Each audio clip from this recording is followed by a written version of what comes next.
దేవాది దేవునికి ఘనత మహిమ ప్రభావములు కలుగును గాక. వాళ్ళకి అది అలవాటు అయినట్టే నాకు ఇది అలవాటు అయింది. స్టార్టింగ్లో ఈ మాట చెప్పకుండా నేను వాక్యంలోనికి వెళ్ళను, ఎందుకంటే అంత గొప్ప దేవుడు, అంత మంచి దేవుడు. సజీవ లెక్కలు ఉంచినాడు, ఇంకొక ఆదివారాన్ని ఇచ్చినాడు. చూడండి, కళ్ళు మూసి తెరిచే లోపల 7 నెలలు గడిచిపోయినాయి. 8వ నెల మొదటి ఆదివారం ఈ విధంగా ఆరాధనకు గుర్తులుగా, తీపి గుర్తులుగా ఆయన ప్రియ బిడ్డలుగా మనల్ని ఏర్చుకున్నాడు, కూర్చుకున్నాడు, తీసుకుని వచ్చాడు, ఇక్కడ కూర్చోబెట్టాడు. గాడ్ ఆల్మైటీ సంఘ పక్షాన మీ అందరికీ 2 వందనాలు తెలియజేస్తూ ఉన్నాను. ఈ ఆగస్టు మాసపు శుభములను కూడా మీతో నేను షేర్ చేసుకుంటూ ఉన్నాను. మరి ఈరోజు మనము మందసం అనేటువంటి అంశాన్ని గురించి మళ్ళీ ఒకసారి ధ్యానిద్దాం. మందసం గురించి మనకు అన్ని విషయాలు బాగా తెలుసు. మందసము అంటే ఏమిటో ఎవరైనా చెప్పగలరా? మీకు కొంత నాలెడ్జ్ ఉంది దాని గురించి అన్న విషయం నాకు తెలుసు కాబట్టి. మందసము అంటే ఏంటి? మందసంలో ఏమేమి ఉంటాయి?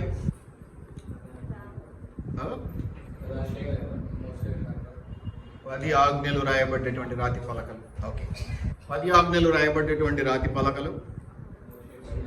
అహరోను కర్ర, అహరోను చిగురించిన కర్ర, మామూలు కర్ర కాదు, అహరోను చేతి కర్ర, అది చిగురించి ఉండడం. తర్వాత మన్నా పాత్ర, కొంచెం రికార్డ్ అవుతూ ఉంటుంది, మీరే చెప్తే గట్టిగా అది రికార్డ్ అవుతుంది. నేను మళ్ళీ మీరు చెప్పింది నేను మళ్ళీ చెప్పడం అనే దానికి ఇబ్బంది లేకుండా. సో అది తుమ్మకరతో చేయబడ్డది, కెరూబుల బొమ్మలు ఉంటాయి, చాలా బాగుంటుంది. మన ఈ మధ్య ఒక చర్చికి వెళ్తే అక్కడ ఈ పేపర్ ఇచ్చినటువంటి చర్చికి వెళ్తే ఆడ ఉన్నాయి, నేను అన్ని ఫోటోలు దిగాను, అవన్నీ కూడా నేను కొన్ని స్టేటస్లో కూడా పెట్టాను.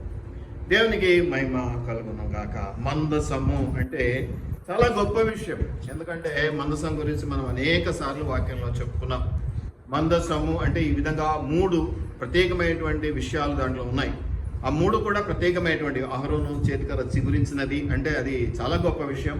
అంతేకాకుండా మన్నా పాత్ర, అలాగా ఇంకా ఏంటంటే ఆ 10 ఆజ్ఞలు రాయబడినటువంటి రాతి పలకలు, ఆ తుమ్మకర్రతో చేయబడినటువంటి పెట్టె, ఇవి ఇట్లా కర్రలు ఉంటాయి మోయడానికి, పైన కెరూబుల కావలి ఉంటుంది, ఆ బొమ్మలు ఉంటాయి, ఇవన్నీ కూడా మనం చూస్తాం. చాలా సంతోషం వేస్తుంది.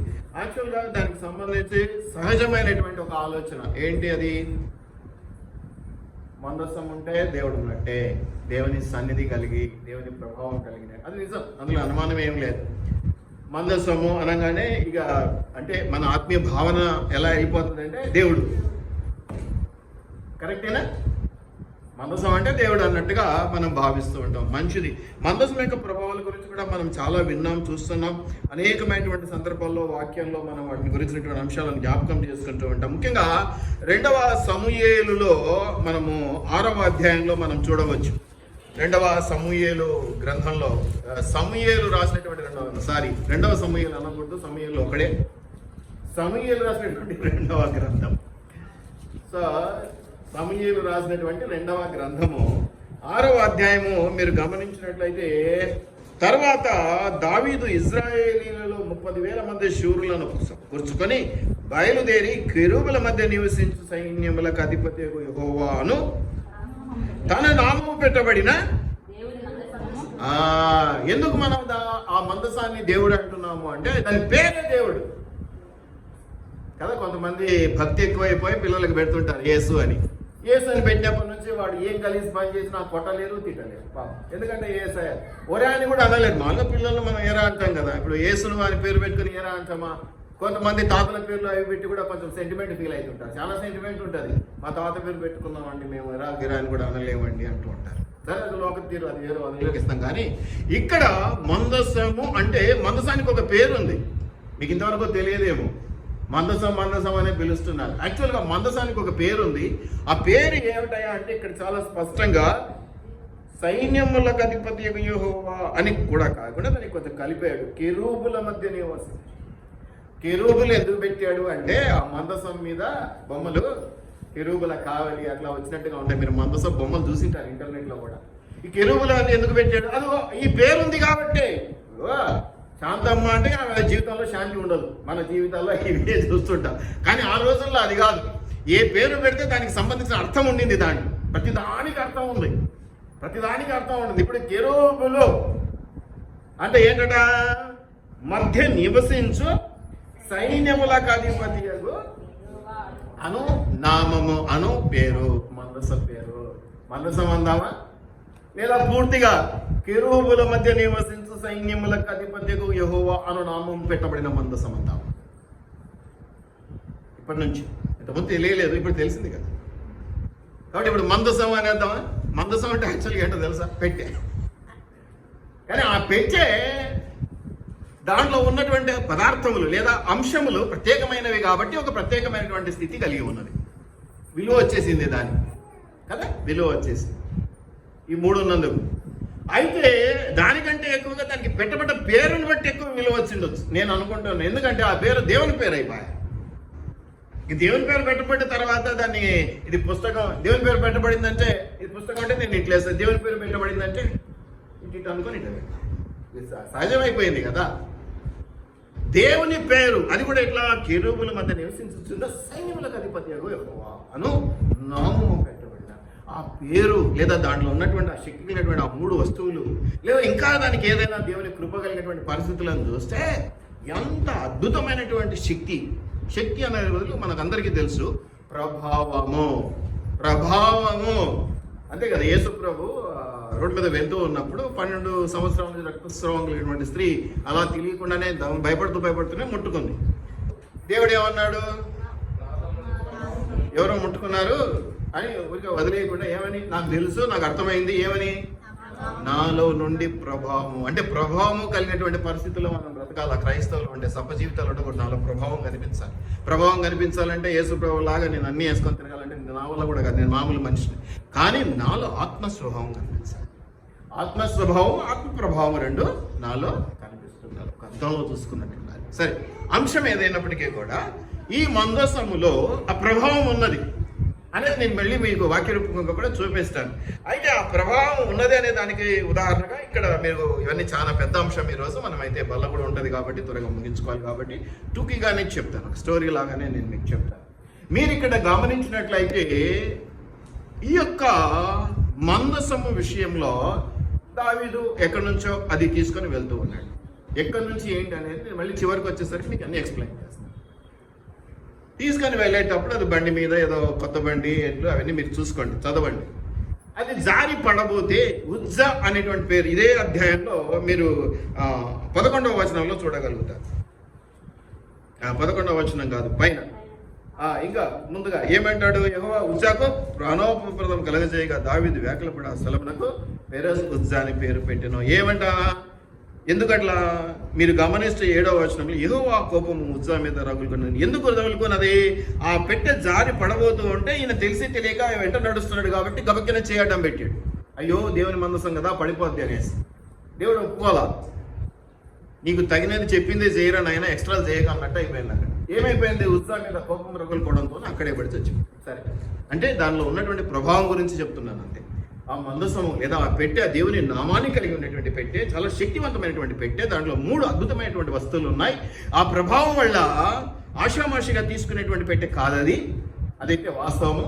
అయితే దానికి సంబంధించి కొన్ని ఉదాహరణలు చెప్తున్నాను. దాని ప్రభావం ఎలా ఉంటుంది, శక్తి ఎలా ఉంటుంది చెప్పడానికి మీకు ఉదాహరణలు చెప్తున్నాను. మొట్టమొదటిగా ఏంటంటే, దాన్ని అనుకోకుండా తెలియక ఏదో జరిగి పడిపోద్దన్న ఉద్దేశం, మంచి ఉద్దేశమే ఉజ్జాది, తప్పుడు ఉద్దేశం అయినా అది అలా అనుమతి లేకుండా ఎవరింటి వాళ్ళు ముట్టుకోవడానికి వీల్లేదు, పట్టుకోవడానికి వీల్లేదు, మోయడానికి వీల్లేదు. అది చాలా పద్ధతులు ఉంటాయి దానికి. అలాగా తెలియక చేశాడు కాబట్టి అక్కడే పడి చనిపోవటాన్ని మనం చూస్తా ఉన్నాం. అంతేకాదు ఆయన నమ్మినటువంటి వారు, దేవుడిని నమ్మినటువంటి వారు, దేవుని బిడ్డలైనటువంటి వారు, ఎందుకంటే తర్వాత ఈ పరిస్థితి చూసినాక దాన్ని తీసుకెళ్లి ఓబేదేదోము అనేటువంటి ఆయన ఇంటిలో పెట్టారు. ఆయన ఇంట్లో గిత్తీయుడు, ఆయన గిత్తీయుడు ఆయన ఇంట్లో పెట్టినప్పుడు ఆశీర్వాదకరంగా మార్చబడింది. ఇప్పుడు చూడండి, తగిలాడు, దేవుని అనుమతి లేకుండా చనిపోయాడు. ఇక్కడ దేవుని బిడ్డగా, దేవుని విశ్వాసిగా ఉన్నటువంటి ఒక విశ్వాస కుటుంబంలో అనుకుందాం. ఫర్ ఎగ్జాంపుల్, అక్కడికి వచ్చేసింది మందసం. అక్కడికి వచ్చినప్పుడు ఉగ్రత లేదు, ఏముంది? దీవెన ఉన్నది. మీరు అక్కడ గమనిస్తే ఇంటిలో ఉండగా యెహోవా ఓబేదెదోము ఇంటి వారిని అందరినీ ఆశీర్వదించును. దేవుని మందసము ఉండటం వలన యెహోవా ఓబేదెదోము ఇంటి వారిని, అతనికి కలిగిన దానిని అంతటిని ఆశీర్వదించుతున్నాడు అనే సంగతి దావీదునకు వినపడగా అని చెప్తా ఉన్నాడు. పంటలు ఆశీర్వదించబడ్డాయి, కుటుంబం ఆశీర్వదించబడ్డది. ఎప్పుడు? ఈ ఓబేదెదోము ఆ యొక్క మందసాన్ని కలిగి ఉండటాన్ని బట్టి. ఎందుకు, ఏమిటి అనేది నేను మళ్ళీ కొంచెం వివరంగా తర్వాత చెప్తాను. కాబట్టి ఇవన్నీ చదివినప్పుడు, కాబట్టి మందసము అనగానే దేవుని పెట్టే, దేవుని నామం కలిగి ఉన్నటువంటిది కాబట్టి అది దగ్గర ఉంటే చాలు, దేవుని సన్నిధి ఉన్నట్టే. అది చాలా ప్రభావవంతమైనది కాబట్టి దాని ఎఫెక్ట్ మన మీద ఉంటుంది. దానివల్ల మనం ఎంతో మేలు పొందుకుంటాం, ఆశీర్వాదం పొందుకుంటాం. ఇదిగో ఓబేదెదోము అని ఎన్నో ఎగ్జాంపుల్స్ నేనే చెప్పిన. మన సంఘంలోనే ఈ యొక్క ఉపదేశాల విషయంలో ఈ మ్యాటర్ ఎంతోసార్లు చెప్పాను. ఇదిగో దేవుని మందసం, దేవుని సన్నిధి కలిగి ఉన్నటువంటిది, అది దీవెనకరము అన్నటువంటి విషయాన్ని నేను మీకు చెప్పడం జరిగింది. కాబట్టి తెలియక చేసినా తెలిసి చేసినా దేవునికి వ్యతిరేకంగా దేవుని అనుమతి లేకుండా చేస్తే అక్కడ చనిపోయినటువంటి ఉత్సాహం చూస్తా ఉన్నా. అంతేకాకుండా ఒకవేళ దేవుని ఎరిగినటువంటి వారు, మంచి విశ్వాసులు, ప్రార్థనా పరులు, దేవుని గుర్తించినటువంటి వారు, దేవుని మహిమ తెలిసినటువంటి వారు దాన్ని దగ్గర పెట్టుకుంటే వారు ఆశీర్వదించబడటాన్ని కూడా మనం చూస్తూ ఉన్నాం. ఆ తర్వాత దావీదు కూడా ఆశపడి తీసిపెట్టుకొని దీవించబడటాన్ని కూడా మనం గమనిస్తున్నాం. అది వేరే స్టోరీ. కాబట్టి మందసము అంటే దేవుని నామం కలిగినటువంటిది. ఏమిటా పేరు? సార్ క్వశ్చన్ లేక సార్ ఎందుకు వచ్చింది, టైం వేస్ట్ అయింది. కేరూబుల మధ్య నివసించుచున్నా సైన్యములకు అధిపతి యెహోవా అను నామం కలిగినటువంటి మందసం. అది చాలా శక్తివంతమైనటువంటిది, ప్రభావం కలిగినటువంటిది, మహిమ కలిగినటువంటి మందసం. ఇందులో అనుమానం ఏమీ లేదు. ఇంకా చెప్పాలంటే ఇశ్రాయేలీయులకి ఫిలిష్తీయులకి యుద్ధం జరిగింది. ఆ యుద్ధంలో మందసం పట్టుబడింది. ఈ మందసాన్ని తీసుకెళ్లిపోయారు. ఇది మీరు మొదటి సమూయేలులో మీరు చూస్తారు. మొదటి సమూయేలు 4వ అధ్యాయం. ఇప్పుడు మనకు కావాల్సిన చాప్టర్ ఇదే. ఇది తీసి పెట్టుకోండి. ఈ 4వ అధ్యాయంలో మీరు చూస్తే 11వ వచనంలో మరియు దేవుని మందసము పట్టబడెను అనే మాట. వీటి తర్వాత మళ్ళీ దీంట్లో నుంచే నేను చెప్పాలనుకున్న సబ్జెక్ట్లోకి తీసుకొస్తాను. ఇక్కడ దేవుని మందసము ఫిలిష్తీయులు అంటే దేవుని ఎరగని వారు లేదా దేవుని గురించినటువంటి మహిమ తెలియని వారు వీళ్ళు. ఇశ్రాయేలీయులు అంటే దేవుని బిడ్డలు. మనందరికీ తెలిసిన జనరల్ కాన్సెప్ట్, జనరల్ విషయం ఏంటంటే ఇశ్రాయేలీయులు అంటే దేవుని బిడ్డలు, విశ్వాసులు, ఇలా ఒక కాన్సెప్ట్ ఉంటుంది. సో వాళ్ళు కొట్లాడుకుంటున్నారంటే ఖచ్చితంగా ఫిలిష్తీయులు దేవుని ఎరగని వారు, వ్యతిరేకులు, విశ్వాసులను ఇష్టపడేవారు కాదు. వీళ్ళకి జరుగుతుంది. అయినా వీళ్ళు జయించి దేవుని మందసాన్ని పట్టుకున్నారు. మళ్ళీ నేను ఆ పట్టుకున్నది ఎందుకు అనేది నేను తర్వాత చెప్తాను. ఇప్పుడు మళ్ళీ మహిమను గురించి చెప్పుకోవాల్సి వస్తే దేవుని మందసం ఫిలిష్తీయులు పట్టుకున్న తర్వాత మొట్టమొదట 5వ అధ్యాయం మొదటి పారాగ్రాఫ్లో ఏంటంటే వారు ఎక్కడికి దీన్ని మోసపోవడం ఎందుకని అష్టోదునకు తీసుకొని వచ్చి దాగోను గుడిలో పెట్టారు. దాగోను అనేది వాళ్ళు పూజించేటువంటి ఒక దేవతా విగ్రహం ఉన్నటువంటి స్థలం. ఈ గుడిలో పెట్టి మొదటి రోజు, ఇవన్నీ చాలా ఉన్నాయి ఎక్స్ప్లెనేషన్ కాబట్టి నేను టూకీగానే చెప్పుకొని పోతూ ఉన్నాను. మొదటి రోజు వెళ్ళిపోయారు, వచ్చేసరికి ఏం జరిగింది? ఈ ఏదైతే దాగోను విగ్రహం ఏదైతే ఉందో ఆ విగ్రహము బోర్లా పడి ఉండుట చూశారు. ఎదుట నేలను బోర్లా పడి ఉండేనని 3వ వచనంలో చూస్తున్నాం. 5వ అధ్యాయం మొదటి సమూయేలు మొదటి గ్రంథము 5వ అధ్యాయం 3వ వచనంలో బోర్లా పడి ఉండేను. వారు ఆ దాగోను లేవనెత్తి మళ్ళీ దాని స్థానంలో పెట్టారు. మళ్ళీ ఆ పూజలు అయిపోయినాయి, వెళ్ళిపోయారు. మళ్ళీ 2వ రోజు వచ్చారు. ఈ 2వ రోజు వచ్చినప్పుడు మళ్ళీ పడిపోయి ఉంది. ఈసారి ఎట్లా పడి ఉంది అంటే మీరు గమనిస్తే వాని మొండెము మాత్రం వానికి మిగిలి ఉండెను, తలయు 2 అరచేతులను తెగవేయబడి గడప దగ్గర పడి ఉండెను. ఇది మందసానికి ఉన్నటువంటి పవర్. మందసానికి ఉన్నటువంటి పవర్. ఇటువంటివి నేను గ్రహించి, ఇటువంటివి నేను ఆలోచన చేసి, ఇటువంటివి నేను ఆశపడినప్పుడు నేనంటాను, అయ్యా ఆ ఇల్లు బాగాలేదంట అంటే మనం పోయి ప్రార్థన చేసుకుంటే దాని అంతకదే బాగా అవుతుంది. అయ్యా ఎందుకు బాధపడతారు? చాలా మంది రెంట్కి వెళ్ళేటప్పుడు లేకపోతే ఏదైనా కొనేటప్పుడు అంటూ ఉంటారు, ఇట్లా చెడ్డ పేరు ఉంది అట్లా. మనం పోయిన తర్వాత దేవుడు తీసే, మనం ఉన్న స్థలంలో చీకటికి స్థానం లేదు. మనం ప్రార్థనా పరులమే, ప్రార్థన అక్కడ విత్తుతా ఉంటే ఆ పంట అనేది, ఆ వెలుగు అనేది వస్తా ఉంటే చీకటి అక్కడ నిలబడలేదు. ఎందుకంటే ఇక్కడ నిలబడలేదు, ఈ దాగోను విగ్రహం నిలబడలేదు. మొదటిసారి పడిపోయిందని లేవనెత్తి పట్టడం వరకే గడిది. 2వ రోజుకి వచ్చేసరికి తెగ వేయబడి, నరికి వేయబడి, ముక్కలు చేయబడేటువంటి పరిస్థితి. అంటే ఆ మందసం యొక్క శక్తి, ఆ మందసం యొక్క ప్రభావము, ఆ మందసం యొక్క మహిమ ఎంత గొప్పది. చప్పట్లు పడదామా? హల్లెలూయా చెప్దామా? ఇప్పుడు ఫిలిష్తీయులు దేవుని కొంచెం వ్యతిరేకమైనటువంటి ప్రజలే, దేవుని ఎరగని వారని నేను అనలేను, కానీ దేవుని కొంచెం అంతగా ప్రేమించి అంతగా ఆయన పూజించే స్వభావం కలిగినటువంటి వారైతే కాదు. కాబట్టి వాళ్ళు మొదటి ఇది చూడంగానే బిత్తర పట్టుకున్నది, భయం పట్టుకున్నది ఫిలిష్తీయులకి. అందుకని వాళ్ళు నెక్స్ట్ ఏం చేశారు అంటే మీరు గమనించినట్లయితే 6వ వచనం, 5వ అధ్యాయం 6వ వచనం. యెహోవా హస్తము అష్టోదు వారి మీద భారంగా ఉండెను, అష్టోదు వారిని దాని సరిహద్దులో ఉన్న వారిని ఆయన గతల రోగము చేత ఏం చేశాడట? మొత్తి వారిని హతము చేసెను. ఆ మందసం యొక్క ప్రభావం ఎంత గొప్పదో ఒక్కసారి ఆలోచించండి. అది గుళ్ళో పెడితే ఆ యొక్క దాగోను విగ్రహం ఏమో ఆ పరిస్థితి అయిపోయింది. అది తెచ్చి ఊర్లో పెట్టుకుందానేమో ఆ ఊరికి అంతటికి ఏమైంది? సెగ గడ్డలు అనొచ్చు, ఏమైనా గడ్డలు వచ్చినాయి. ఆ వచ్చిన గడ్డలు మామూలుగా ఏదో మనం ఇక్కడ గౌద పిల్లలకు గడ్డలు వచ్చినాయని స్టిక్కర్లు వేసుకుంటుంటాం ఊర్లలో, అవి ఏంటి ఒక కట్టించుకొని వేడి కాపుకుంటుంటాం. ఆ గడ్డలు కాదు, ఈ గడ్డలు ఏంటి? ఏకంగా తీసుకుపోయే గడ్డలే. హతమైపోయినారు, చనిపోయినటువంటి పరిస్థితి. అంటే ఆ శక్తి ఎంత గొప్పదో, ఆ మహిమ ఎంత గొప్పదో ఒక్కసారి అర్థం చేసుకోండి. ఆ మందసం కెరూబుల మధ్య నివసిస్తున్న సైన్యములకు అధిపతి యెహోవా నామం కలిగినటువంటి మందసం. అట్టి మందసాన్ని మీరు ఇలా చూస్తే ఎగ్జాంపుల్స్ చాలా ఉన్నాయి. మీరు గమనిస్తే ఆ 9వ వచనం చూడండి. ఈడ వద్దు, మా ఊరు వద్దు అని అష్టోదు వారు ఏం చేసినారు? చక్కగా ఘాటుకు పంపించినారు. అంతే కదా, నా దగ్గర బాగాలేదంటే మంచి వస్తువు నా ఇంట్లో పెట్టుకో అంటాం. ఎందుకంటే తప్పించుకోవాలి కదా మనం. అట్లా ఏం చేసినారు అష్టోదు వాళ్ళు? దేవుని మందసం శక్తి కలిగింది పోయిట్లో మీ దగ్గర పెట్టుకోండి అని ఎక్కడికి పంపించినారు? ఘాతులు ఏంటి? వీళ్ళకంటే దరిద్రులు, వీళ్ళకంటే దైవికంగా ఏ విధమైనటువంటి ప్రభావం కలిగినటువంటి వాళ్ళు కాదు. మరి అక్కడికి వెళ్ళినప్పుడు ఏం చేసింది ఈ మందసం? 9వ వచనంలో రహస్య స్థానములలో, ఇక్కడంతా గడ్డలే. చాలా చోట్ల మనం చూస్తాం అసలు ఏకంగా తెగ నరకడాన్ని చూస్తాం. ఇక్కడ ఏం చేసినాడు దేవుడు? మళ్ళా గడ్డలే. గాతు వారికి కూడా గడ్డలే పాపం. ఇక ఏమి చెప్పుకోలేరు రహస్య స్థలములలో. అంటే ఎవరికి ఏం చెప్పుకోలేము, కూర్చోలేము, లేయలేము. సరే, ఇది జరిగిన చోట ఏమైందంటమ్మా? గడ్డలు లేని వారిని ఏమా మొత్తినట్టు సభ్యులు. ఇక అందులో అనుమానమే లేదు. అంటే మందసం యొక్క విలువ గురించి, దాని మహిమ గురించి మీకు ఇంకా బాగా అర్థం కావడానికి చెప్తున్నాను. సో అక్కడేమో ఉజ్జా తెలియక చేయబెట్టు చచ్చిపోయాడు. ఓమిదేవుడేమో మంచోడు, ప్రార్థనా పరుడు కాబట్టి ఇంట్లో ఉంటే దీవెన. ఈడనేమో దేవుని వ్యతిరేకించే వాళ్ళు ముట్టుకుంటున్నారు, తీసిపోయి పెట్టుకుంటున్నారు కాబట్టి ఎక్కడికక్కడ గడ్డలో ఇంకేదో మొత్తెను సంపెను తీసేసాను. ఇక అంతే, ఇక వేరేది ఏం లేదు. అంత శక్తి కలిగినటువంటి, మహిమ కలిగినటువంటి, ప్రభావం కలిగినటువంటి మందసం అది. ఇంకా చాలా ఉన్నాయి. మీరు 10వ వచనం చూడండి. ఈ గాతలు కూడా పడకలేక ఎక్కడికి పంపించినారు? ఎక్రోనుకు పంపించినారు. 10వ వచనంలో ఎక్రోనుకు.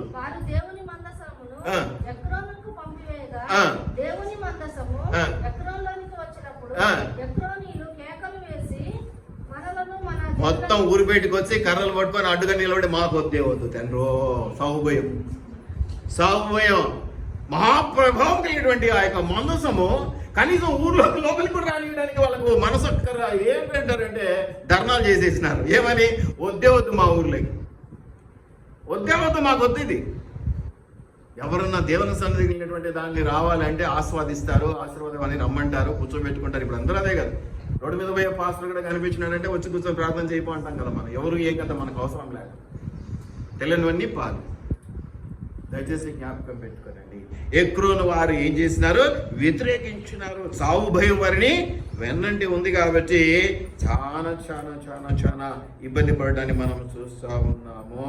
6వ అధ్యాయంలోకి వెళ్తే 19వ వచనం చూడండి. 6వ అధ్యాయము 19వ వచనం. ఆ నుంచి వాళ్ళు ఎక్కడికి తీసుకొచ్చారు?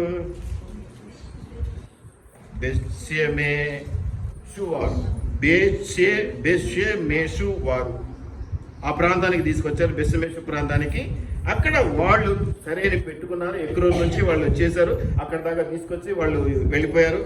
అష్డోదు వారు, గాజా వారు, అష్కలోను వారు, గాతు వారు ఇలా అందరూ వచ్చేసి మా వల్ల కాదని అక్కడ దించేసి వెళ్ళిపోయారు. వీళ్ళు ఏం చేసినారు? తొంటరోళ్ళు ఈ బెత్షెమెషు వారు ఏం చేసినారు? 19వ అధ్యాయం 19వ వచనంలో అసలు ఇంత గడ్డలు ఎందుకు వచ్చినాయి? ఇంతమంది ఎందుకు చచ్చిపోయినారు? మహాశక్తి కలిగింది, ప్రభావం కలిగింది కదా. ఏముందో దీంట్లో? మన పిల్లలు పైకి పోయి స్టోర్ రూమ్ తలుపు తీసుకు వస్తుంటారు. అప్పుడు ఆ వస్తువు కదిలించి, ఈ వస్తువు కదిలించి, ఏముందో దీంట్లో? ఏం జరిగింది? తెరచి చూడగా అయిపోయింది. దేవుని అనుమతి లేకుండా ముట్టుకున్నా తప్పే, పట్టుకున్నా తప్పే, దాని గురించి మాట్లాడినా తప్పే, ప్రతిదానికి. అందుకే నేను ఒకటే చెప్తాను, మనుషులం బలిగిన మంది దేవునికి తెలుసు. మంచి అయినా చెడ్డైనా మొరపెట్టుకోవడమే. ఈ ఆలోచన చెడుగా పుట్టింది అంటే నువ్వు పట్టించావు, ఏం చేస్తావో చేసుకోపో అని ఆయన మీద దోశ వేయడమే. మనం నిమ్మలంగా ఉండిపోవటమే. వీళ్ళు ఏం చేశారు? ఆసక్తి ఎక్కువైపోయింది. అయ్యో అని భయం కలగలా వీళ్ళకి.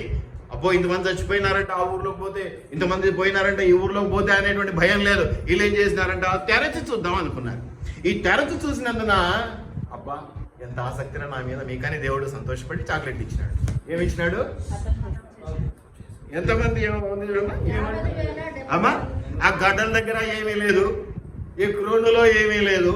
ఈడ అలాగూ వాళ్ళు చేసినందుకు లెక్క చెప్పినాడు దేవుడు. ఎంతమ్మా? అమ్మా ఏమి లెక్క అండి ఇది బాబు? ఏమి లెక్కనైనా చూసినందుకు. అది కూడా యుద్ధం లేదు, కత్తివాటు లేదు, సైన్యం లేదు, అట్లా తెరచి చూసినందుకు ఎంతమంది వచ్చినారండి? దేవుని దగ్గర జాగ్రత్త జాగ్రత్త అని చెప్పేది. అందుకే ఆశామాసి విషయం కాదు. సంఘంలో కూర్చున్నప్పుడు జాగ్రత్తగా కూర్చోండి, ఇది దేవుని మందసము అని చెప్తాం. ఆడుకోవడానికి పాడుకోవడానికి ప్రదర్శని పార్కు కాదని చెప్తాం. ఎందుకంటే ఇటువంటివి చూసినప్పుడు విన్నప్పుడు భయం పుట్టుకొస్తుంది. అవునా, సరిగ్గా కూర్చోకపోయినా దేవుడు ఇంత గదిగా మనం రెస్పాన్సిబుల్ రీడింగ్ లో ఆయన పరిశీలించి చూస్తూ ఉంటాడట. సంఘంలో శేఖర్ ఏం చెప్తున్నాడు, వీళ్ళు ఎట్లా వింటున్నారు అని కూడా చూస్తాం. ఆశామాష విషయం కాదు. అందుకనే మీలో అనేకులు నిద్రించుతున్నారని ఈరోజు మనం బల్లప్పుడు ఈ వాక్యం కూడా చదువుకుంటాం. చిన్న తప్పు కూడా దేవుడు చాలా పెద్ద శిక్ష. అందుకే ప్రతిదీ దేవునికి మొదలుపెట్టుకోవాలి. మంచి అయినా చెడైనా ఇది ఇంతే, ఇది ఇంతే. అందుకే దావీదు హృదయానుసారుడు. ఎందుకంటే చెప్పేస్తూ ఉంటాడు, ఇక ఏది జరిగినా ఇగో ఇది ఇంత కదా అంటాడు.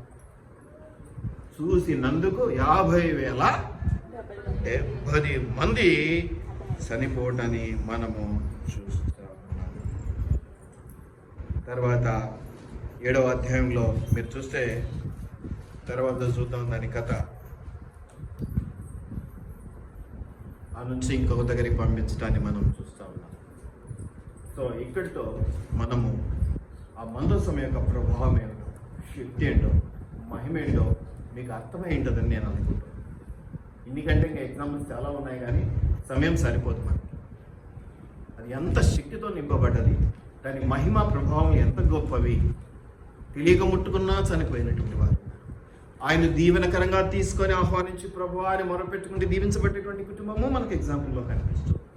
అంతేకాదు, తనను వ్యతిరేకించిన వారి దగ్గరికి వెళ్ళినప్పుడు వారి గుడిలో పరిస్థితి ఎటువంటిదో, వాళ్లకు ఊర్లలో ఎలాగా వాళ్ళను దేవుడు మొత్తాడో, బాధ పెట్టాడో, ఇరుకున పెట్టాడో, అనారోగ్య పాలు చేశాడో మనకు తెలుస్తా.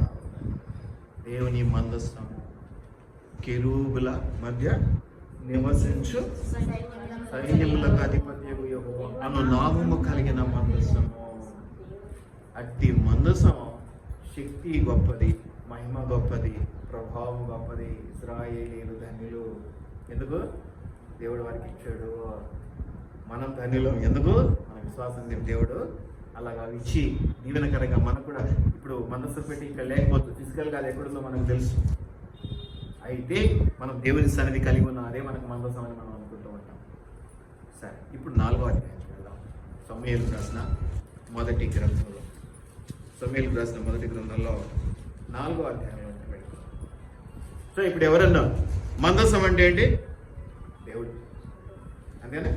శక్తి ఉంది, ప్రభావం పలుకునాయన, శక్తి ఉంది, మహిమ ఉంది, ప్రభావం ఉంది. కాబట్టి ఆశామాషిగా తెరిచి చూద్దాం, ముట్టుకొని చూద్దాం, ఏముందో మన్నా కొంచెం మిగిలింది తిందాం అనుకోవడానికి ఉందా? లేదు. కావాలంటే హ్యాపీగా ఫ్రెండ్షిప్ డే చేసుకో, కానీ దేవునితో ఫ్రెండ్షిప్ చేయాలంటే చాలా జాగ్రత్త, చాలా జాగ్రత్త. అర్థమైందా? మందసం గురించి అయిపోయిందా టాపిక్? ఇంకా ప్రభావము, మహిమ, మందసం గురించి పక్కకి వెళ్దామా?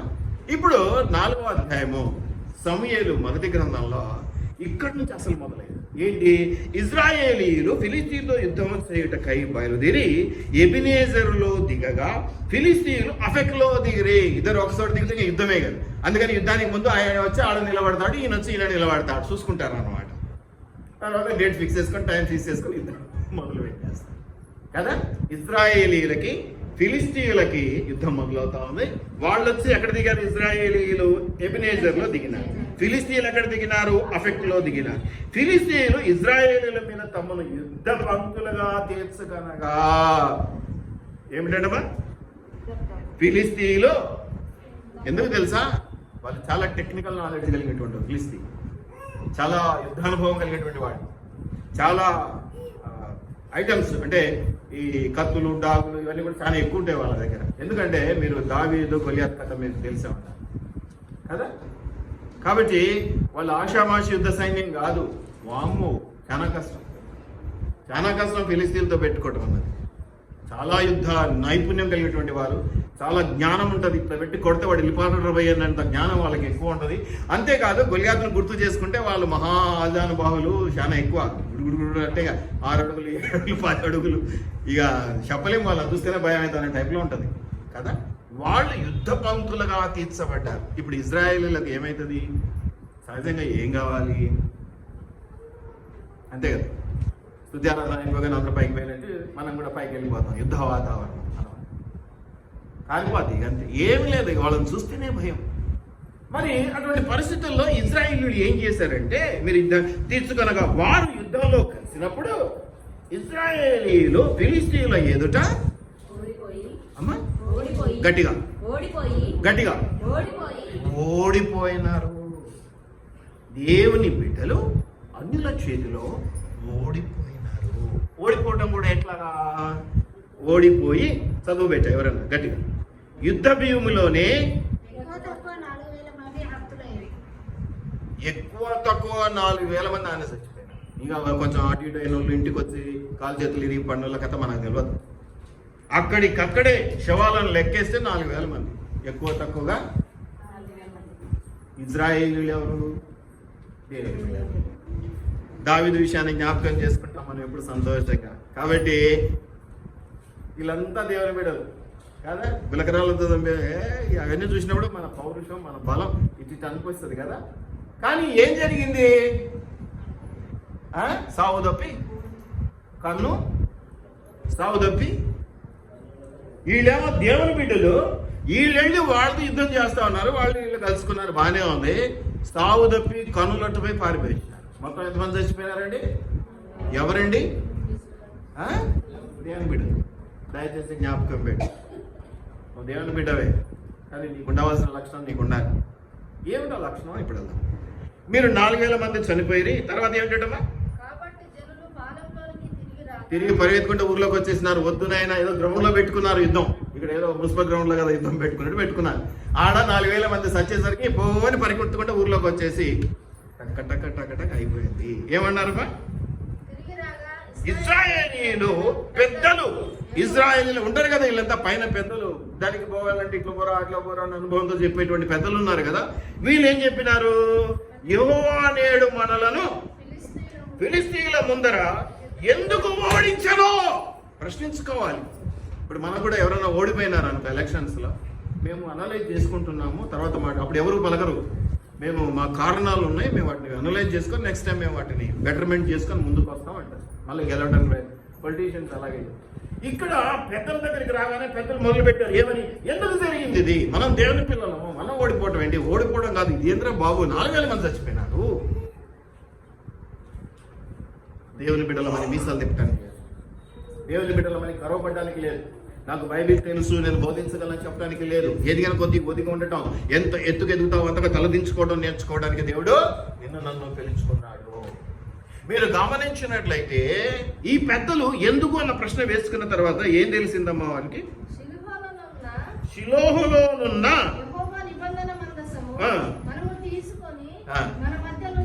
వీళ్ళు ఏమనుకున్నారంటే, మందసం మన దగ్గర ఉంది, ఊర్లో ఉంది, ఇక ఊర్లో ఉంటే మన దగ్గర ఉంటే ఏమి, సో మందసం ఉంది కాబట్టి మనకు మహిమ ఉంది, ప్రభావం ఉంది కాబట్టి గెలుస్తామని వెళ్ళారు యుద్ధానికి.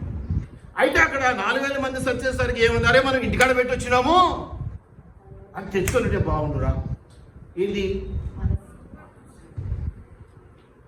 ఏమనిపించింది వాళ్ళకి? 4,000 మంది చచ్చిపోయేసరికి మనం ఇంటి దగ్గర ఊర్లో పెట్టి వచ్చినాము, మాది తప్పైపోయింది, తెచ్చుకొని ఈయన పెడితే ఆ యొక్క మహిమ ప్రభావం ఉన్నటువంటి మందసం కదా, గెలిచేవాళ్ళము అని అనుకొని వాళ్ళు ఏం చేస్తున్నారు ఒకసారి చూడండి. ఎందుకు ఓడించిన ఈ షిలోహులో ఉన్నటువంటి యెహోవా నిబంధన మందసమును మనం తీసుకొని మన మధ్య ఉంచుకుందాము. అక్కడెక్కడో ఊర్లో కాదు, మన మధ్యన. ఈ 2 పదాలు గుర్తుపెట్టుకోండి. మందసం ఎక్కడుంది? ఊర్లో ఉంది. తీసుకొచ్చి ఎక్కడ పెట్టుకోవాలనుకుంటున్నారు? మధ్యలో, మన మధ్యలో. ఇవి నేను చివర్లో ఎక్స్ప్లెయిన్ చేస్తాను. ఈ 2 పాయింట్స్ గుర్తుపెట్టుకోండి. మధ్యలో అని అన్నప్పుడు ఏమైపోయింది? మనము తీసుకొని మన మధ్యలో ఉంచుకుందాం రండి, అది మన మధ్య నుండి నేడులా మనలను రక్షించును అనిరి. మంచి మాట, చెడ్డ మాట ఏం కాదు.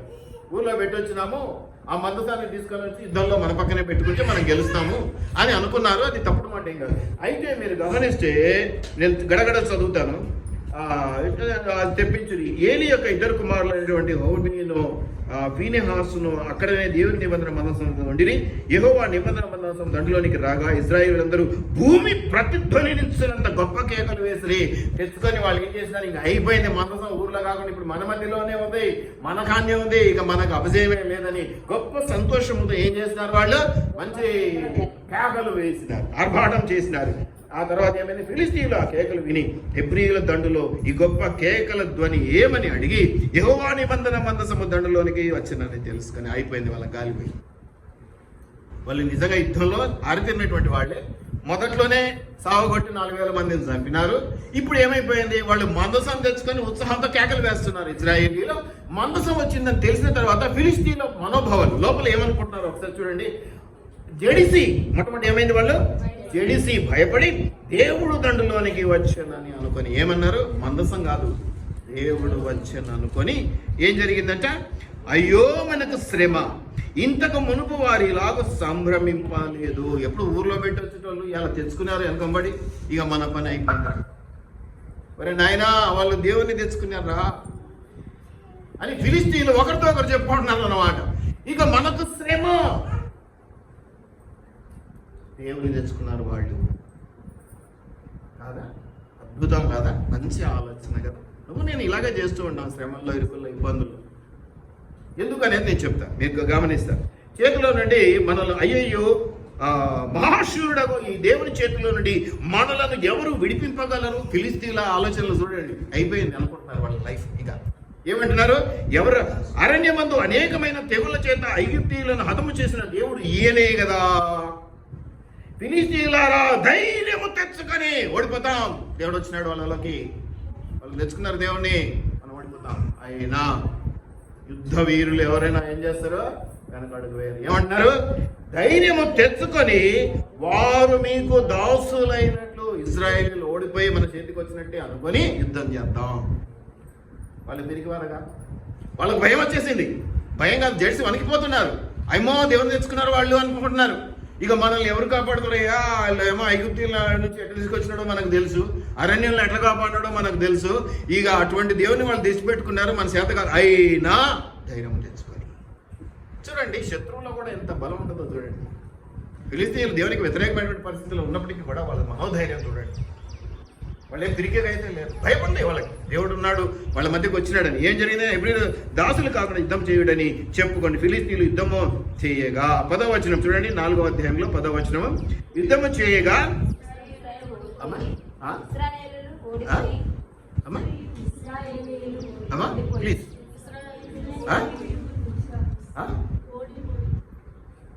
గట్టి చదవండి అమ్మా.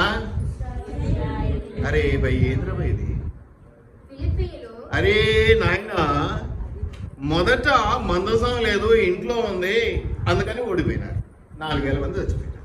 ఇప్పుడు మందసం తెచ్చుకున్నారు, ఒట్టిగా వీళ్ళకి సంతోషం అయిపోయి ఇచ్చిట్టు అనుకుంటున్నారు. పాపం ఇశ్రాయేలీలు విర్రవీగి ఇట్లా వాళ్ళు అంటారు కదా, ఇచ్చిట్టు నడుస్తుంటారు చూడు బలం.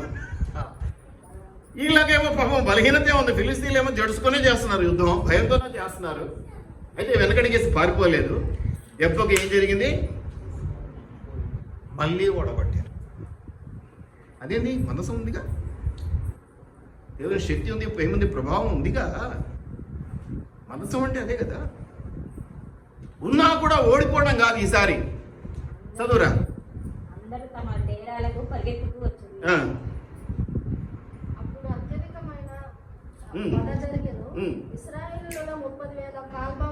మందసము లేనప్పుడు 4,000 మంది, మందసం ఉన్నప్పుడు ఇప్పుడు మీరు నాకు చెప్పాలి తప్పెక్కడిది. ఇప్పుడు నీకు మందసం గురించి గంటసేపు చెప్పింది, అందుకే మొదట అంత శక్తి కలిగినటువంటి, మహిమ కలిగినటువంటి, ప్రభావం కలిగినటువంటి, దేవుడే అని అనిపించుకునేటువంటి మందసం అది. దేవుని నామాన్ని కలిగినటువంటి మందసం. ఆ మందసం ఊర్లో పెట్టి వచ్చామని అనుకున్నారు పాప మహాశయులు ఇశ్రాయేలీలు, అందుకని తెచ్చిపెట్టుకున్నారు. ఈ తెచ్చిపెట్టు అసలు మందసమే లేనప్పుడు బెటర్ కొంచెం. ఎంతమంది చచ్చిపోయినారు, 4,000. ఇప్పుడు మందసం తెచ్చిపెట్టుకున్నాక ఎంతమంది చచ్చిపోయినారు, 30,000 మంది కూడా కాదు. మీరు కరెక్ట్ చదవండి. ఏమో 30,000 మంది. కాల్బలం అంటే కాళ్ళతో నడిచేటువంటి సైనికులు. ఇంకా రథాల మీద, గుర్రాల మీద, ఇంకా ఏనుగులు గింగులు ఉంటాయి, వాటి మీద వచ్చిన వాళ్ళ కథ మనకి ఇక్కడ లేదు. కాల్బలము అని అన్ని ప్రత్యేకంగా చెప్తున్నారంటే మిగతా వాళ్ళు ఎవరో ఉన్నారు. రథాల మీద వచ్చిన వాళ్ళు కానీ, గుర్రాల మీద వచ్చిన వాళ్ళు కానీ, ఇంకా ఎవరో ఉన్నారు. వాళ్ళందరినీ కూడా లెక్క కట్టలే. ఒట్టిగా కాళ్ళతో వెళ్ళినటువంటి వాళ్ళు సైనికులు. అంటే కాళ్ళతో వెళ్ళి కవాతు అంటారు, ఇట్లా కాళ్ళతో నడుచుకుంటూ వెళ్ళి. వీళ్ళే 30,000 మంది ఉంటే నేను ఇంకా అనుకుంటాను ఒక 5,000, 2,000, 3,000 వాళ్ళు కూడా ఉంటారు ఈ రథాల మీద, గుర్రాల మీద. యుద్ధం అంటే అంతా పోతారు కదన్నా. నేను అన్నీ ఊరికే తలొప్పుతుంటారు. మీరు గుర్రాల మీద పోయి యుద్ధం చేయలేదా? ఇట్లా చేస్తారు మీరు. కాల్బలము, ఓన్లీ కాళ్ళతో నడిచొచ్చినటువంటి సైనికులే ఎంతమంది చచ్చిపోయినారు ఇజ్రాయేలీలో. ఇప్పుడు ఏంటి విశేషం నాకు అర్థం కాలేదు సార్, మీరే సింపుల్ టెక్నిక్. నేను దాన్ని మళ్ళీ టూకీగా మన యొక్క వాక్య ప్రకారం నేను దాన్ని ఎక్స్ప్లెయిన్ చేస్తాను. మంచి యొక్క ఉద్దేశంతో ఉన్నారు, కానీ వాళ్ళు ఏమనుకుంటున్నారంటే ఆచారం మీద, వ్యవహారం మీద. ఆ చిన్న బిడ్డను మీరు చూస్తారు కదా, మంచిగా అందంగా ఉంది కదా చాలా, కానీ దిశ తగలకుండా కాలికి నల్లదారం కట్టుకున్నారు. దేవుని మీద కంటే కూడా నల్లదారం మీద ఎక్కువ నమ్మకం. ఆచారాల మీద, వ్యవహారాల మీద, బొమ్మల మీద, ఇతరత్ర వాటి మీద నమ్మకం. దేవుని మీద కాదు. మందసం మధ్యలో ఉంచుకోవాలని ప్రయత్నం చేస్తున్నారు, కానీ మందసాన్ని గుండెల్లో పెట్టుకోవాలన్న ప్రయాసం వాళ్ళకి లేదు. ఆ తలంపే లేదు. హాస్పిటల్కి వెళ్తే మనం కూడా అంతే, బైబిల్ తీసుకెళ్ళి తలకి దిండు కింద. అప్పటి వరకు వాళ్ళ దరిద్రం ఏంటంటే బైబిల్ చదివినారు వాడు ఎప్పుడు కూడా. ఇక వాడు హాస్పిటల్లో ఉంటాడు పాపం, మనం పోయి సస్తాడని చెప్పలేము. బతుకుతావు ఆయన, ప్రార్థన చేసుకో అని చెప్తే అప్పుడు అంటాడు. మొన్న ఈ మధ్యనే ఒక జోక్ చెప్పినా కదా, ఆయన భార్య అడిగిందంట బైబిల్ అంటే, చిన్న బైబిల్ న్యూ టెస్టిమెంట్ తీసుకోకపోతే లేదు నాకు ఫుల్ బైబిల్ కావాలన్నాడు. చదవడానికి ఎప్పుడు అడగలే ఫుల్ బైబిల్. హాస్పిటల్లో క్రిటికల్ పొజిషన్లో ఉన్నప్పుడు తల కింద పెట్టుకోవడానికి, దిండు కింద పెట్టుకోవడానికి మాత్రం న్యూ టెస్టిమెంట్ వద్దు, ఫుల్ బైబిల్ కావాలి. ఇశ్రాయేలీల ఆలోచన చెడ్డ. వారి మధ్యలో దేవుని సన్నిధి ఉన్నది, దేవుడు వాళ్ళను ప్రేమించినాడు, కానీ వారు సరైనటువంటి దేవుని అనుగ్రహాన్ని పొందుకునే సిచ్యువేషన్లో వారు లేరు. వాళ్ళ యొక్క పరిస్థితి అంతా కూడా దాన్ని ఏమంటామంటే మిస్ప్లేస్డ్ ట్రస్ట్ అంటాం. అంటే ఇలా పెట్టవలసిన విశ్వాసాన్ని ఇలా పెట్టేశారు, మార్గం మళ్ళించిన. దేని మీద అయితే దృష్టి పెట్టాలో, దేని మీద అయితే విశ్వాసం పెట్టాలో దాన్ని అలాగ పెట్టగలేకపోయినటువంటి పరిస్థితి. మందసం శక్తివంతమైనది అనుకుంటున్నారు. అందుకే ఈరోజు నా టాపిక్ ఇంగ్లీష్లో ఏమంటారంటే మందసాన్ని ఆర్క్ అంటారు. The ark or the architect. ఈరోజు నేను మీకు నెట్లో పెట్టినప్పుడు ఈ టైటిల్ గారు, ఆర్క్ అంటే మందసము గొప్పదా, ఆ మందసాన్ని ఏర్పాటు చేసినటువంటి సృష్టికర్త అయినటువంటి దేవుడు గొప్పవాడా?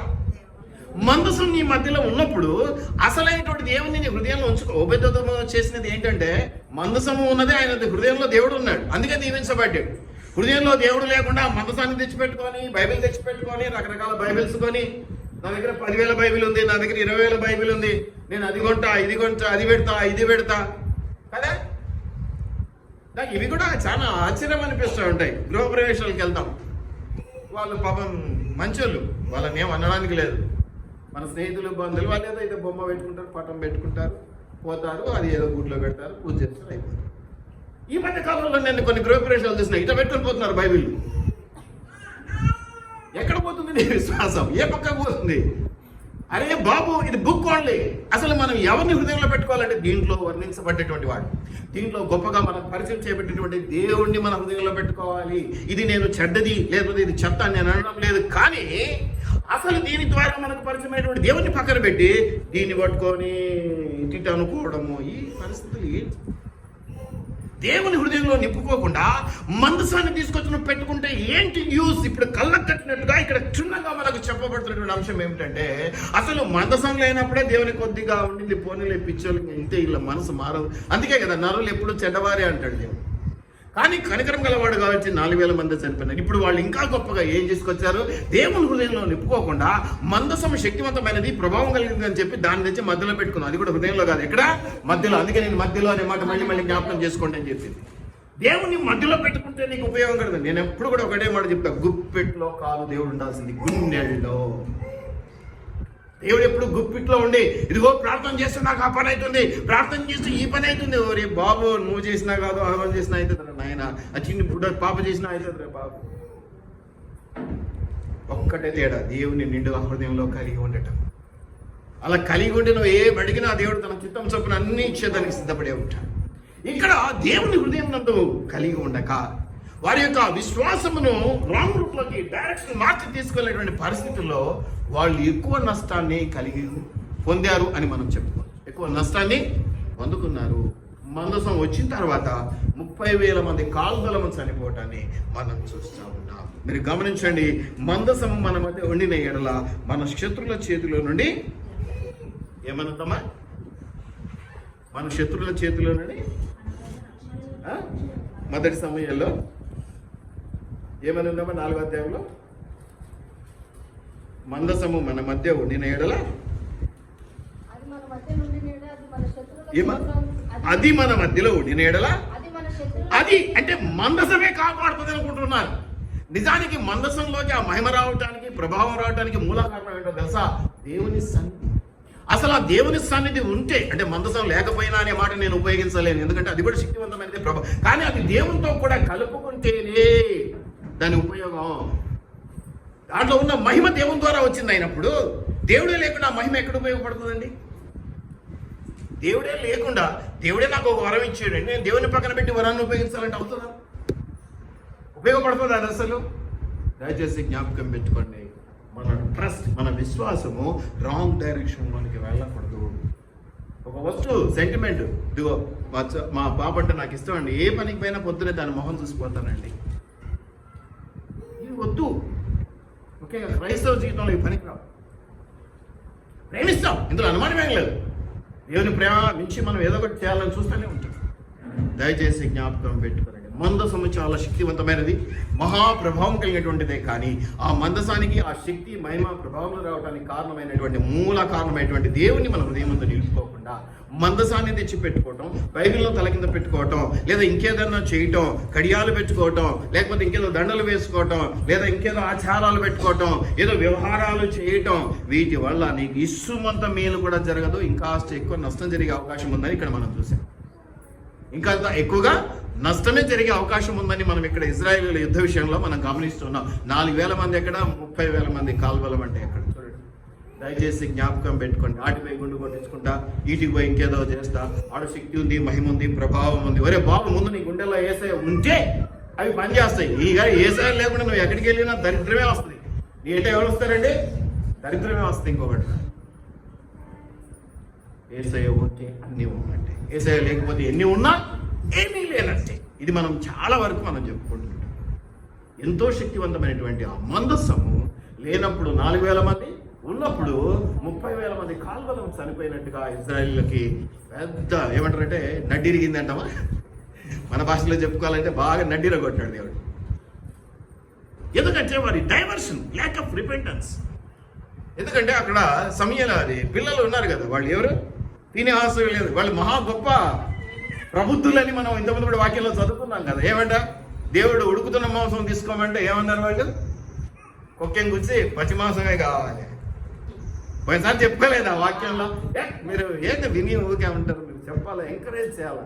నన్ను ఎంకరేజ్ చేయటం అంటే మీరు సపోర్ట్లు కొట్టడం కాదు, చూస్తూ ఆ ఊ అంటూ ఉంటే నాకు కూడా ప్రోత్సాహం. మీరు నిజంగానే అనాలి, మళ్ళీ నన్ను ఏదో మొబ్బి పెట్టడానికి అని ఉంచకూడదు. మళ్ళీ దొంగలు తయారైనారు మీరంతా. జాగ్రత్త, దేవుడు ఎంత కోపం చూపిస్తాడు. ఇంత కోపానికి అడ్డు నిలబడ్డాడు కాబట్టి యేసయ్య మనకు అంత ప్రేమను పంచగలిగాడు. అంతే కదా, ఆయన మధ్యవర్తిగా ఈ ఉగ్రత అంతా మన మీదకి రాకుండా ఎంత జాగ్రత్త పరుస్తున్నాడు. మరి దేవునికి ఏమిచ్చినా ఏమి చేసినా తక్కువే, ఎక్కువే కాదు. దయచేసి జ్ఞాపకం పెట్టుకొని ఇప్పుడు బ్రదర్ చెప్పిన అంశంలోనికి వెళ్దాం.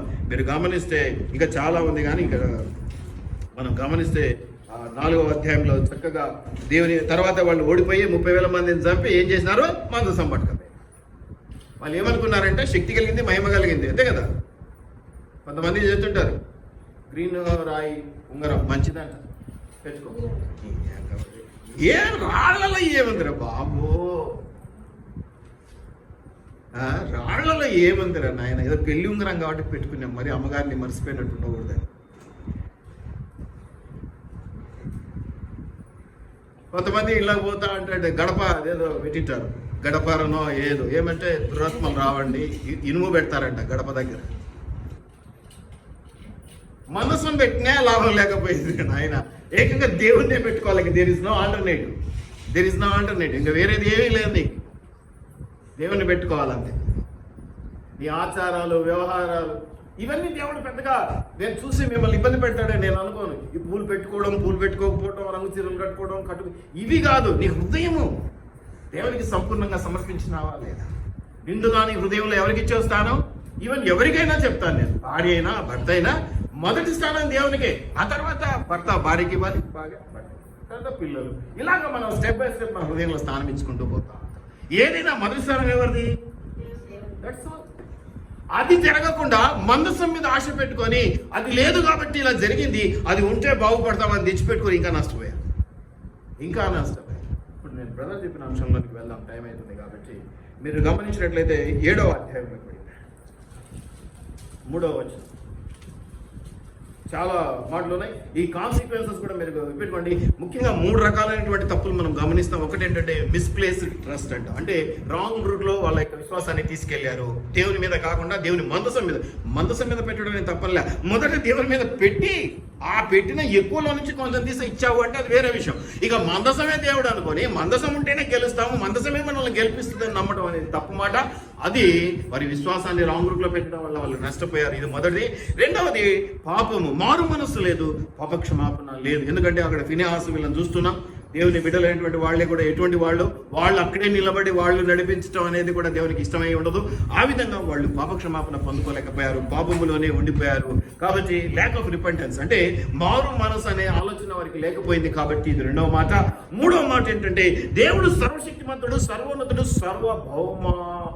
ఏమంటాడంటే సార్వభౌముడు అంటాం. సార్వభౌముడు అంటే సర్వస్వ సృష్టికి ఆయన హైలైట్స్.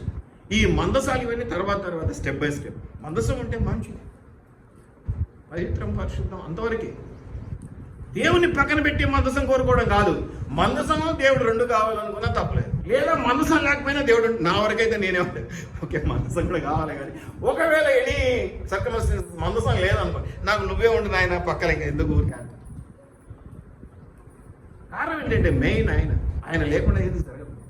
కాబట్టి ఇది మూడవది, ఆయన సార్వభౌమత్వాన్ని. దీన్ని ఎక్కడ తీసుకెళ్ళి పెడుతున్నారంటే ఈ రోజుల్లో మనం బొమ్మలు, వస్తువులు. చాలా మంది ఇళ్ళలో మేము వస్తువులను కూడా చూస్తూ ఉంటాం. అది చైనాది ఏదో పెట్టుకొని అట్టింగుట్టింగ్ అని కొడితే పోతుంది దరిద్రం. అదేదో కర్రలు మూల కర్రలు పెట్టుకొని, వాళ్ళకు మనకు తేడా లేకుండా అయిపోయింది. ఇది నేనేదో అన్నిల గురించి మాట్లాడాల, మన క్రైస్తవుల గురించి చెప్తున్నా, వాళ్ళ ఇల్లు దర్శించినప్పుడు చెప్తున్నా. కొంతమంది ఇళ్లలో రాగిరేకులు కూడా చూసినాం. ఇక మనం ఏం చెప్తాం, ఎక్కువ చెప్పలేము. అందరూ మనమే గొప్ప, ఏం చేస్తాం? ఎవరిని అనడానికి లేదు కదా. ఏమంటావు నాగరాజు, అనానికి అందా హక్కుందా? లేదు. వీళ్ళు వెళ్ళి ఇంకా మళ్ళీ అన్ని వాక్యాలు వింటుంటారు. పాపం అందరి దగ్గర వాక్యాలు వింటుంటారు. ఇక్కడ పప్పు తెచ్చుకుంటారు, అడక్క తినడానికి 66 కూరలు. సరే, మీరు ఈ యొక్క 7వ అధ్యాయంలో మీరు గమనిస్తే, సో మందసం ఎక్కడుంటే అక్కడ ఆశీర్వాదం అనేది ఒక రకంగా కరెక్టే, ఇంకో రకంగా తప్పు. దేవుడు ఉండాలి. యాక్చువల్గా కాన్సిక్వెన్సెస్ ఏంటంటే మందసం పోయింది, మనుషులు చచ్చిపోయినారు. 2 జరిగినాయి. దేవుని ప్రభావం. ఎందుకు మాట చెప్తున్నానంటే, తర్వాత ఆ ప్రవక్త యొక్క ఇద్దరు కొడుకులు చచ్చిపోతారు, ప్రవక్త చచ్చిపోతాడు, అవన్నీ అయిపోయినాయి. ఆమె కోడలు ఉంటుంది, ఆమె గర్భిణి. ఇది కథలో 4వ అధ్యాయంలోనే ఉంది ఈ కథ. ఇది ఆమె గర్భిణి అయితే ఆమె ఏమనుకుంటుందంటే, ఇట్లా మందసం పోయింది, నా మామ పోయిండు, నా మొగుడు పోయిండు, అంతా దుఃఖం అని పుట్టిన బిడ్డకు ఈ కాము అంటే ప్రభావం వెళ్ళిపోయిందన్న పేరు పెట్టుకున్నది. నిజంగా నాకు ఆమెనే బాగా అనిపించింది చదువుతుంటే. నిజంగా ఆమెకు అర్థమైపోయింది, ఇక దేవుడే పోయినాడు, ఇంకేముంది దరిద్రం అంతా. ఆ పిల్లోనికి ఏం పేరు పెట్టుకుందంటే ప్రభావం వెడలిపోయింది. ఈ కథ మీరు చదువుకోండి. సో అది విషయం. 7వ అధ్యాయంలోకి వస్తే, మొదటి సమయంలోనే 7వ అధ్యాయంలో మీరు గమనించినట్లయితే,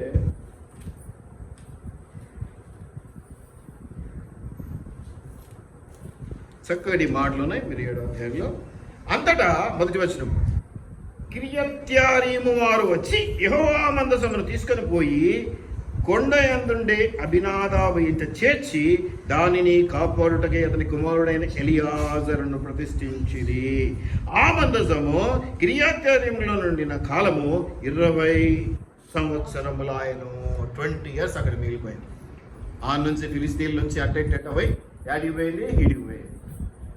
ఎందుకంటే ఇజ్రాయేలీలు ఓడిపోయినారు, మందసాన్ని పట్టుకున్నారు. ఎందుకంటే వాళ్ళు ఈ ఓటమిలో కూడా వాళ్ళకి ఏంటంటే ఈ ఫిలిస్తీన్లకి ఈ దీనివల్ల వాళ్ళకి వాళ్ళు కూడా అన్యుల టైప్ మైండ్ కదా, కాబట్టి మందసం దేవుడు కాబట్టి వీళ్ళ మధ్య లేకపోతే మనకు మేలు జరుగుతుందని తీసుకుపోయినారు.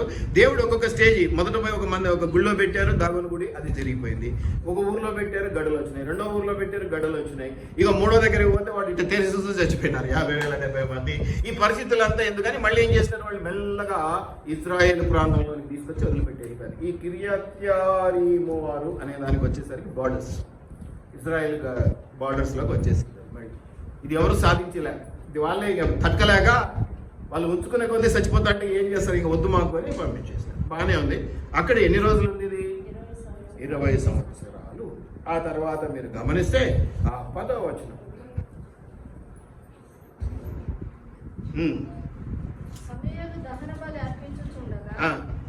మీరు ఆ కథ అంతా చదువుకోండి. మళ్ళీ ఇజ్రాయేల్ మిస్సాకు పిలవనప్పుడు అని చెప్తాడు, మళ్ళీ ఫిలిస్తీన్లు వస్తారు, మళ్ళీ అక్కడ ఒక యుద్ధం లాగానే ప్రారంభమవుతుంది. మళ్ళీ యుద్ధం జరగడానికి సిద్ధపాటే ఉంటుంది. మీరు గమనిస్తే 7వ వచనంలో ఇజ్రాయేలీలు మిస్సాలో కొడి ఉన్నారని ఫిలిస్తీన్లు వినినప్పుడు ఫిలిస్తీన్ల సర్దారులు ఇజ్రాయేల్ మీదికి వచ్చురే. ఎందుకంటే ఒకసారి ఓడగొట్టినటువంటి దమాకు ఉంది కదా, ఇక ఏముంది మళ్ళీ కొడితే ఇట్లా కొడుతూ ఉంటే మళ్ళీ ఇక మళ్ళీ మన మీదకి ఎప్పటికి రారు, పూర్తి నాశనం అయిపోతారు అనేది ఒక లెక్క. ఏమంటారంటే కొన ఊపిరితో వదిలిపెట్టకూడదు, పూర్తిగా నాశనం చేయాలన్నట్టుగా. సో మళ్ళీ వాళ్ళ సర్దారులు వచ్చారు. ఎవరు, ఫిలిస్తీన్ల సర్దారులు వచ్చారు. ఇక్కడికి వచ్చారు. ఇక్కడికి వచ్చి మళ్ళీ యుద్ధ వాతావరణాన్ని ఏర్పాటు చేశారు. ఇక యుద్ధం మళ్ళీ మొదలయ్యే పరిస్థితి వచ్చింది. ఇక్కడ మీరు గమనించినట్లయితే ఈ సంగతి ఇజ్రాయేలీలు విని ఫిలిస్తీన్లకు భయపడి, ఎందుకు దెబ్బ పడింది, 4,000 మంది వచ్చినారు, 30,000 మంది వచ్చినారు, కాబట్టి భయం ఇప్పుడు ఎవరికి ఉంది. అంతకుముందు ఫిలిస్తీన్లు భయపడ్డారు, ఇప్పుడు ఎవరు భయపడుతున్నారు, ఇజ్రాయేలీలు భయపడుతున్నారు. ఏం జరిగింది, మన దేవుడైన యెహోవాను ఫిలిస్తీన్ల చేతిలో నుండి, ఎందుకంటే మందసం అంటే ఇప్పుడు దేవుడు కాబట్టి దేవుడు అక్కడ వదిలిపించుకోవాలి నుండి మనల్ని రక్షించినట్లుగా మా కొరకు ఆయనను ప్రార్థన చేయటం మానవద్దని సమూయేలు నొద్ద మొట్టమొదటి ఏ మొదలు పెట్టమంటున్నారు, దానికి బాగుంది ప్రార్థన. ఏ సమస్య వచ్చినప్పుడైనా మొదట మనం ప్రారంభించాల్సింది, సమస్యకి ఎవరు ఫలితం, తామన్ చేస్తాడా, పవన్ చేస్తాడా, సాయం కాదు. మొదట ఎవరి దగ్గర మొరపెట్టుకోవాలి, ప్రార్థనతో దేవుని దగ్గర మొరపెట్టుకోవాలి. అది మొదలుపెట్టి మొట్టమొదటి మంచి పని వాళ్ళు మొదలుపెట్టింది చూడండి. భయం ఉంది కాబట్టి ప్రార్థన మొదలు పెట్టారు. ఇంకేం చేశారు, సమూయేలు వాళ్ళ బలులు అవన్నీ బలవంగా బలి అర్పించి అవన్నీ పక్కన పెట్టేసింది. ఇజ్రాయేలీల పక్షంలో యెహోవాను ప్రార్థన చేయగా యెహోవా అతని ప్రార్థన అంగీకరించబడే ప్రార్థన చేయాలి, మామూలు ప్రార్థన కాదు. చాలా మంది ప్రార్థన చేస్తారు, కానీ అంగీకరించబడే ప్రార్థన అనేది చాలా ముఖ్యమే. ఇలా జరిగిన తర్వాత ఏమైంది, సమూయేలు దహనబలులు అర్పించగా ఫిలిస్తీన్లు యుద్ధం చేయటగా ఇజ్రాయేలీల మీదకి వచ్చి. అయితే 10వ వచనం చదవండి.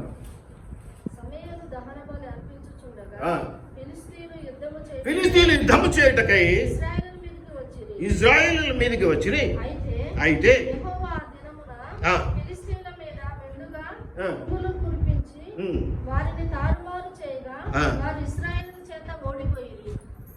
ఎవరు గెలిచినారు,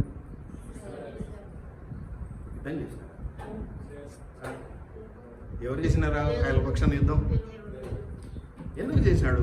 ఒక్కసారి మళ్ళీ 3వ వచనం, 3వ వచనం 23 సంవత్సరాలని 2వ వచనంలో ఉంది. 20 సంవత్సరాలని ఇజ్రాయేలీయులందరూ యెహోవాను అనుసరింప దుఃఖించుచుండగా 3వ వచనం 7వ అధ్యాయంలో సమూయేలు ఇజ్రాయేలీయులందరితో ఇట్లా నేను ఏమంట, మీ పూర్ణ హృదయముతో యెహోవా యొద్దకు మీరు మళ్ళు కొనిన ఎడల. మొట్టమొదటి ఏం చేశారు వాళ్ళు, ఏదైతే దృష్టి దేని మీద పెట్టాలో దాని మీద పెట్టకుండా డైవర్ట్ అయిపోయారో అది మానివేసి ఇప్పుడు దేని మీదకి తీసుకొచ్చారు వాళ్ళ దృష్టి అంతా కూడా, దేవుని మీదకి. తిరిగి నీ దృష్టి దేవుని మీద ఉండాలి. వాడొస్తే పని జరుగుద్ది, వీడొస్తే పని జరుగుద్ది, అదొక సెంటిమెంట్, ఇదొక సెంటిమెంట్, దీని మీద జరగదు. నల్లతాళ్ళు, తెల్లతాళ్ళు, ఎర్రతాళ్ళు ఏమీ చేయలేవు. మహా అంటే మలతాడు దేనికంటే డ్రైయర్ జారిపోకుండా ఉపయోగపడుతుంది తప్ప ఇక దేనికి పనికి రాదు. ఈ తాళ్ళు కట్టుకోవడం మానేయండి, గడియాలు వేసుకోవడం మానేయండి. అంటే ఏదో సిల్వర్ వేసుకోండి, కొంచెం గొప్పగా కనిపిస్తుంది, బంగారు గ్లాసులు ఇట్లా వేసుకోండి. కానీ మిగతా వాటి మీద నమ్మకం పెట్టండి, దేవుని మీద నమ్మకం. ఎప్పుడైతే వారు మారు మనసు పొందుకున్నారో, తిరిగి పాపక్షమాపణ పొందుకున్నారో, దేవునికి బలియాగంగా బలి అర్పణ సమూహల చేత అర్పించడం జరిగిందో, అప్పుడు వారు నిమ్మలపడి ఉన్నారు. వాళ్ళలో భయం ఉంది, ఎందుకంటే మొదటి 2 దెబ్బలు విన్నారు కదా, తిన్నారు కదా. అందుకని ఇప్పుడు ఏమైపోయిందట, వారు సర్వంగ బలి అర్పించగా ఫిలిష్తీయులు యుద్ధం చేయటగా ఇశ్రాయేలు మీద అయితే ఉరుములు ఉరిమించి వారిని తారుమారు చేయగా పెద్దగా నష్టం జరగదు. ఒక్కడు కూడా నష్టపోయినట్టు లేదు, పెద్దగా కత్తులు ఊపినట్టుగా కూడా ఏమీ లేదు. యుద్ధంలో ఉరుములు ఉరిమించి తారుమారు చేసి దేవుడు వారికి విజయాన్ని ఇచ్చినాడు. దయచేసి జ్ఞాపకం పెట్టుకోండి ప్రియమైనటువంటి దేవుని బిడ్డలారా, దీని మీద ఉంది నీ నమ్మకం? దేవుని మీద ఉందా? ఇంకేదన్నా బొమ్మల మీద, వస్తువుల మీద ఉంది? ముఖ్యంగా నేనేమి అది చిన్నది తక్కువదని నేను చెప్పట్లేదు. అందుకే మందసం గురించి సగం పడ మీకు ఎందుకు చెప్పానంటే, సగం టైం ఈ మెసేజ్లో దానికి శక్తి ప్రభావాలు గొప్పవి, కానీ అవి ఎంతవరకు దేవుడు ఉన్నంతవరకు. అసలు దేవుడే ఇచ్చాడు దానికి ఆ శక్తిని, మహిమను, ప్రభావాన్ని. దేవుణ్ణి వదిలేసి, ఎవరైతే ఇచ్చారో ఆయన్ని వదిలేసి, ఆయన ఇచ్చిన దాన్ని పట్టుకొని ఊగులాడితే ఫలితం లేదు. మనది ఎవరిని పట్టుకోవాలి? ఆయన్ని పట్టుకోవాలి. ఒకటి పట్టుకోవడమే కాదు, ఏదైతే సమయాలు చెప్పాడో అన్నీ వదిలిపెట్టి, ఏదైతే బొమ్మలు గిమ్మలు ఇవన్నీ ఉన్నాయో ఆ డైవర్షన్ అంతా తీసుకొచ్చి మళ్ళీ ఏం చేయమన్నాడు? ఎంత చక్కటి మాట, ఎంత గొప్పగా దీవెనకరంగా ఉన్నటువంటి సిచ్యువేషన్ మనం అక్కడ చూస్తున్నామంటే, ఆ యొక్క యుద్ధం అంతా కూడా ఎంత ఇదిగా ఉంది. ఇంకా ఏమంటాడంటే, అన్య దేవతలు, అష్టాదశ దేవతలు మీ మధ్య నుండి నేను చదువుతాను వినండి. మీ పూర్ణ హృదయంతో యెహోవా యుద్ధకు మీరు మళ్ళుకొని, మొట్టమొదటి ఏం చేయాలి? దేవుని వైపు మళ్ళుకోవాలి. సమయం చెప్తున్నాడు, ఇశ్రాయేల్ ఇలా చేస్తే జరిగిపోతుంది చూడండి అని చెప్తున్నాడు. దేవుని వైపు మళ్ళుకొని ఎడలా అన్య దేవతలను, అష్టాదశ దేవతలను మీ మధ్య నుండి తీసివేసి, మొట్టమొదటి ఏంటి? ఈ బొమ్మలు, ఈ తాళ్ళు, ఈ నమ్మకాలు కాదు. ఆడేదో పెట్టుకుంటే ఏదో రాదు కాదు, ఇవన్నీ జరిగేటివి కాదు. హృదయంలో దేవుని పెట్టుకోవాలి. తర్వాత ఇంకేమంటున్నాడు? నీ మధ్య నుండి తీసివేసి ఈ విగ్రహాలను లేదా బొమ్మలను. తర్వాత ఏమంటున్నాడు? ఇదే నేను చెప్పాను, మనం కూడా ఒక మాటల్లో చెప్పాను, పట్టుదల కలిగి ఉండాలి దేవుని ప్రేమించడంలో. ఇప్పుడు ఈ రోజుల్లో ఏ అమ్మాయినా వదిలిపెడుతున్నావరా? లేదు కదా. నెల, 2 నెలలు, 6 నెలలు ఎంతబడి విసిగించి ఆఖరికి చాక్లెట్, బిస్కెట్ కొనిపించిందా కానీ ఏదో చేస్తున్నాం కదా. పట్టుదల ఒక చిన్న విషయంలో, లోకపరమైన విషయంలోనే అంటూ పట్టుదల. నన్ను కావాలంటే అది అని పోయి చంపేటోళ్లను, యాసిడ్లు పోసేటోళ్ళను కూడా మనం చూస్తున్నాం. ఇక లోకపరంగా చిన్న విషయంలో అంత పౌరుషం ఉంటే, పట్టుదల దేవుని విషయంలో ఎంత ఉండాలి? పట్టుదల కలిగి ఏం చేయాలంట? యెహోవా తట్టు మీ హృదయంలో త్రిప్పి ఆయనను సేవించుడి. ఏమేం చేయాలంటమ్మా? మన హృదయంలో దేవుని వైపు తిప్పుకోవాలి. అనేకమైనటువంటి ఇతర అంశాలపై మనం దృష్టి పెట్టకుండా దేవుని వైపు దృష్టి పెట్టాలి. ఈ బొమ్మలు, తాళ్ళు, ఆ వస్తువులు, ఈ వస్తువులు కదా, పెళ్ళి కదా, ముహూర్తం, ఊరు ముహూర్తం, మంగళవారం పోతే పని జరగదు, బుధవారం పోతే ₹1 వస్తాయి. ఈ దరిద్రాలు మానుకోండి ఫస్ట్.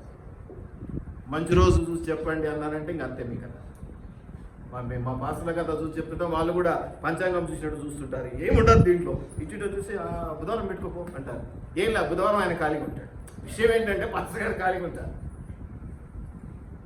ఈ దరిద్రాలు వదిలేసి దేవుడు ఇచ్చినవన్నీ మంచి రోజు దేవుని హృదయంలో కలిగి ఉండటం అది మెయిన్. పట్టుదల కలిగి దేవుని ప్రేమించడం అంత ఈజీ కాదు. ఒక మనిషిని ప్రేమించాలన్న చాలా కష్టం.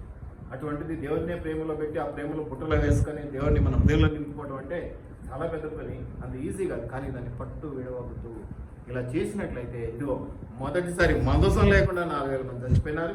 రెండవసారి మందసం ఉండి 30,000 మంది చచ్చిపోయినారు. మూడవసారి ఏ నష్టమో కలగకుండా దేవుని హృదయాల్లో నింపుకొని పాప క్షమాపణ పొందుకొని నిండు హృదయంతో దేవా నీవే దిక్కుని ఆయన్ని ఆశ్రయించి పాప క్షమాపణ పొందుకోవడం ద్వారా, ఆ రక్షణ మార్గంలో నడవడం ద్వారా నిండు విజయాన్ని పొందుకున్నారు. అలాగ నువ్వు నేను పొందుకున్నా. ఈరోజు బల్లలో వెళ్తాం, బల్లలో చేయి వేసే ముందు ఒక్కసారి ఆ బల్లను కళ్ళకత్తుకాకండి. కొంతమంది దుర్మార్గంగా మరి అది కూడా కళ్ళకత్తుకొని తింటారే కదా. కొన్ని సంఘాలలో చూసినండి. పాపం దయచేసి చెప్తా ఉన్నాను, దేవునికి మొదటి స్థానం. బల్లలో ఏమీ లేదు. ఆ బల్లను ఇలా పాటించండి అని చెప్పిన యేసయ్యలో ఉంది గొప్పతనం. యేసయ్య తలుచుకొని ఆ రక్త ప్రోక్షణ కింద దాన్ని శుద్ధీకరించి ఇదిగో ఇది నా రక్తము, ఇదిగో నా శరీరం అని ఉండకపోతే అది మామూలు రొట్టె ద్రాక్షారసం, వైన్ కాదు. చాలా మంది మిస్లీడ్ చేస్తూ ఉంటారు.